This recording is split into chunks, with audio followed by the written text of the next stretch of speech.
তোমাকে এখন আমার আর মনে পড়ে না, একদমই মনে পড়ে না। অবাক হচ্ছ কেন মনে পড়ে না? আগে তো তোমার জন্য বুকের ভিতরটা কেমন চিনচিন করে ব্যথা করতো, দুমড়ে মুচড়ে উঠতো, ভেতরটার থেকে কেমন একটা দীর্ঘশ্বাস বেরিয়ে আসতো।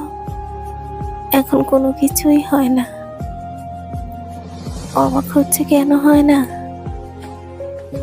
নতুন কেউ এসে তোমার জায়গা দখল করে নিয়েছে। তোমার ক্ষত স্থানে অন্য কেউ ভালোবাসার প্রলেপ লাগিয়ে দিয়েছে। তোমাকে দেখতে না পারার যে আকুতি, যে তীব্র কষ্ট আমাকে প্রতিনিয়ত ক্ষত বিক্ষত করে দিত, সেই জায়গায় অন্য কেউ এসে বাসা বেঁধেছে, ভালোবাসার বাসা।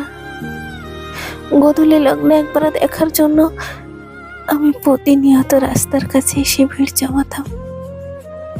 এখন আর ভিড় জমায় না। এখন সে আমাকে নিয়ে প্রতিদিন গোধূলি লগ্নে বের হয়, দিক দিগন্ত আমাকে দু চোখ ভরে দেখায়। তোমার জন্য আজ আর আমার কষ্ট হয় না। প্রতিটা রাতে তীব্র কষ্ট নিয়ে চোখের জলে বালিশ ভিজিয়ে দিয়ে সেই আমি আজ অন্য কারো বুকে পরম শান্তিতে ঘুমাই। এখন আর চোখে জল আসে না, আর যদি আসেও সেটা ভালোবাসার অশ্রুসিক্ত জল।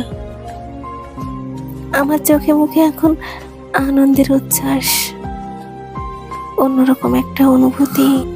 যে চোখ দুটি এক সময় তোমাকে দেখার জন্য ব্যাকুল হয়ে থাকত, সেই চোখ দুটি আজ অন্য কারো নেশায় আসক্ত।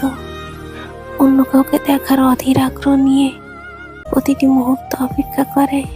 ভালোবাসা বড় অদ্ভুত জানো তো, যত্ন না করলে সেখানে আর থাকে না, প্রস্থান করে।